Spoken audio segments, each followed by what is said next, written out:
నా గురించి ఈ అన్న ఒక వీడియో చేసినాడు. ఏం చెప్తున్నాడు ఫస్ట్ విన్నాం. అక్క నువ్వు మళ్ళీ వచ్చావా? ఇన్నాళ్ళు సంబరాలు వేసుకెళ్ళావా? వర్షాకాలంలో కూడా గోల్డెన్ అంటే అక్క బాల మెడల దండలేసే లోపల బాల ఫోటోలకు దండలు పడిపోతాయి. ఒకసారి 2 సార్లు చాలా సార్లు ఎక్కువ పాపము. కానీ ఇట్లా మాట్లాడద్దు అసలు నాకు కూడా, ఎందుకంటే నాకు కూడా చాలా గలీజ్ అనిపిస్తుంది. ఇట్లా ఒకళ్ళ వల్ల వర్షాలు పడతాయి, ఒకళ్ళ వల్ల కరువులు వస్తాయి, ఒకళ్ళ వల్ల ముగుళ్ళు చచ్చిపోతారు. ఈ మాట్లాడిన వాళ్ళందరూ కూడా రికార్డ్ అన్న మీకే చెప్తున్నాను. యు సామ్రాట్ ఆర్ రవి కిరణ్ మార్కా అన్న మీకే చెప్తున్నాను. పాయింట్ 1, నేను ఎక్కడ చంద్రబాబు నాయుడు గారి వల్ల కరువులు వస్తాయి నేను ఎక్కడ చెప్పలే. జనాలు ఏమనుకుంటున్నారన్నది చూపించాను. సో మీరేదో ఊహించేసుకొని నేనేదో అన్నానని, నేను అననివి మీరు పర్సెప్ట్ చేసుకుంటే దానికి నేను బాధ్యత వహించను. నా నోట్లో నుంచి ఏదో వస్తుందో నేను దాని గురించే బాధ్యత వహిస్తా. కంటిన్యూ చేద్దాం. శిల్పారెడ్డి గారు, అక్క ఎంత పెద్ద గోల్డెన్ లెగ్ అంటే అక్క బాల మెడల దండలేసే లోపల బాల ఫోటోలకు దండలు పడిపోతాయి. ఒకసారి 2 సార్లు చాలా సార్లు ఎక్కువ పాపము. కానీ ఇట్లా మాట్లాడద్దు అసలు నాకు కూడా, ఎందుకంటే నాకు కూడా బ్రో నువ్వు పర్సనల్ గా ఏదో మాట్లాడుతున్నావు, నీకు రాంగ్ ఇన్ఫర్మేషన్ ఉంది. అలా ఏమైనా ప్రూఫ్లు ఉంటే ప్రూఫ్లు పెట్టి మాట్లాడితే మాట్లాడదాం. అండ్ మీరు అంతకంటే ఇంకేం చేస్తారులే అన్న. మీ ప్రొఫైల్ మొత్తంలో మీరు ఆడవాళ్ళని అబ్యూజ్ చేయకుండా ఒక్క వీడియో చూపించండి, మీ కామెంట్లలో కానీ మీ మాటల్లో కానీ. కంటిన్యూ చేస్తానన్నా. చాలా గలీజ్ అనిపిస్తుంది. ఇట్లా ఒకళ్ళ వల్ల వర్షాలు పడతాయి, ఒకళ్ళ వల్ల కరువులు వస్తాయి, ఒకళ్ళ వల్ల ముగుళ్ళు చచ్చిపోతారు. ఈ మాట్లాడిన వాళ్ళందరూ కూడా పెద్ద పెద్ద సుమంగిలే. వీళ్ళు కూడా మాట్లాడుతున్నారు లక్కు గురించి, ఐరన్ లెగ్గుల గురించి, గోల్డెన్ లెగ్ గురించి. మన జగనన్న రాగానే కోవిడ్ వచ్చి కొన్ని లక్షల మంది చచ్చిపోయారు. అందుకని దరిద్రపు లెగ్ జగన్ రెడ్డి గారిది అంటే ఒప్పుకుంటావు అక్క? నేను ఊరుకుంటాను, ఒప్పుకుంటాను కూడా. నాకెందుకు బ్రో, మీరు జగన్ రెడ్డి గారిని తిట్టుకోండి, పొగుడుకోండి, లేకపోతే ఏమన్నా చేసుకోండి. Why do I bother? It is that simple. ఇంకా కూడా మీరు చాలా మాట్లాడారు, కంటిన్యూ చేద్దాం. ఒప్పుకుంటావు అక్క? ఒప్పుకో కదా, నీ పర్సనల్ నువ్వు ఎన్నిసార్లు బాధపడి ఉంటావు. మనం దండ ఏం కానీ ఫోటోలకు దండ పడిపోతుంది ఏంది అని. సో ఇటువంటి చిల్ల పేటిఎం వస్తుందని ఇట్లాంటి సెకండ్ థింగ్, పేటిఎం అంట. మీకు ఇప్పుడు కాదు బ్రదర్, 2 సంవత్సరాల కింద మీరు పేటిఎం అన్నప్పుడే మీకు వీడియో చేశాను. మీకు దమ్ముంటే చేతనైతే మీరు నేను పేటిఎం అని ప్రూవ్ చెయ్యండి. ట్రాన్సాక్షన్లు పెట్టి మీరు మాట్లాడితే ఒక అథెంటిసిటీ ఉంటుంది. ఇలా ఎందుకు బ్రో ఊరికే అలిగేషన్లు, గాలి మాటలు ఎందుకు బ్రో? కంటిన్యూ చేద్దాం.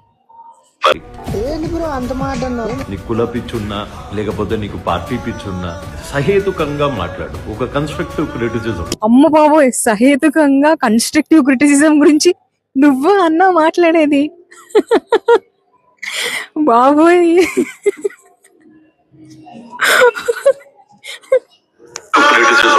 అంతేగాని ఇట్లాంటి కోడిగుడ్డుకి బూడిగుడ్డుకి లింకులు పెట్టినావు నాలాంటి మాట్లాడాల్సి వస్తుంది.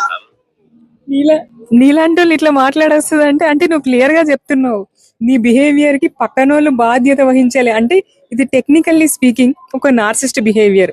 ఎందుకంటే వీళ్ళు చేసిన దానికి వీళ్ళు బాధ్యత వహించకుండా పక్కనోళ్ళ మీద రుద్దేస్తూ ఉంటారు. ఫైనల్ ఇంకా చెప్తున్నారు, ఏం విందాం ఉండండి.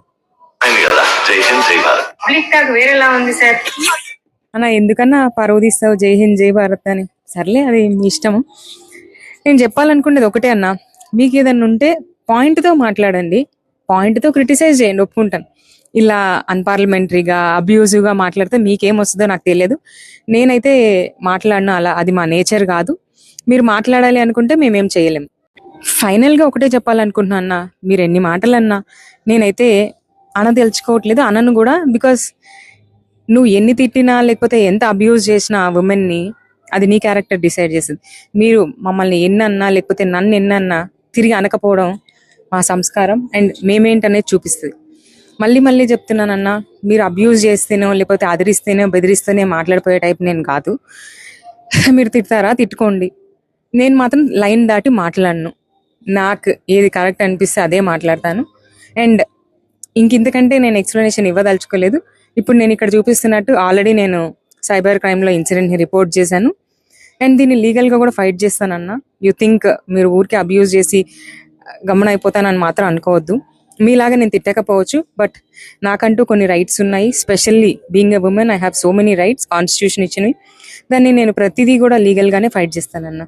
ఫర్ నౌ మీకే వదిలేస్తాను. ఇంకా మళ్ళీ చేసి తిడతారా లేకపోతే వదిలేస్తారా అన్నది ఇట్స్ యువర్ చాయిస్ అన్న. బట్ నేనైతే ఒకటే చెప్తానన్నా, మీలాగా తిట్టడం మాకు చేత కాదు, మేము తిట్టలేము. మీరు తిడితే మాత్రము ఇక ప్రజలే చూస్తున్నారు మీరు ఆంధ్రాలో ఉన్న ఆడపిల్లల్ని ఎంత అబ్యూజ్ చేస్తున్నారనేది. దీన్ని సపోర్ట్ చేస్తున్న పార్టీని కూడా చూస్తున్నాము, మిమ్మల్ని ఎంకరేజ్ చేస్తున్నారని. సో ప్రజలు డిసైడ్ చేస్తారన్న ఎవరేంటనేది. ఇంకా కామెంట్లలో కూడా ఈ వీడియోకి నేను స్పెసిఫిక్గా కామెంట్స్ అలానే ఉంచుతానన్నా. చూద్దాం ప్రజలు మీ గురించి ఏమనుకుంటున్నారు, నా గురించి ఏమనుకుంటున్నారని, ఎవరు కన్స్ట్రక్టివ్ క్రిటిసిజం చేస్తున్నారు, ఎవరు అబ్యూజ్ చేస్తున్నారు అనేది కామెంట్లలో చూద్దామన్నా.